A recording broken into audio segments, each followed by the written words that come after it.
Welcome back to ASLDefine.com. I am Paul, and I'd like to show you the last video I did was about requested words. You can go to the dictionary, or your students can go to the dictionary and request words that we will fill and put on the website, and then you'll be notified once they are filled. And so, if you remember right, I did two words. I did electricity, which I spelled wrong, and coffee. I spelled that word wrong too, on purpose. Okay? Because a lot of times the students will misspell the words, and that we actually have them in our 16,000 plus dictionary.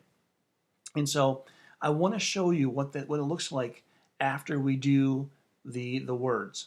And so once the words are completed by us, if you misspell them or we add them to the dictionary, you will be notified.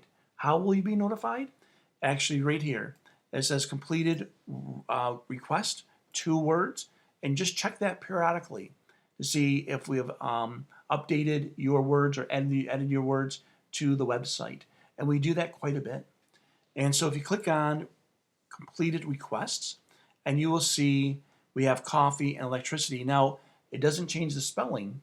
It leaves the spelling how the student or yourself spelled it, but I can click on this and we have coffee, and here's the sign for coffee.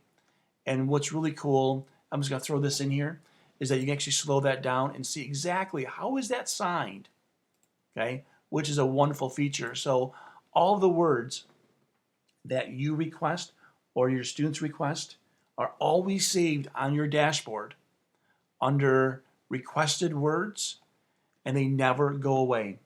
A wonderful feature, because at many times we'll request a word that we forget maybe the next day or 2 days later what we actually requested. And we don't want to do that. We want to help you guys out. We want to make sure that your learning, what you request, is important to you. It's important to us. All right. Thanks for listening.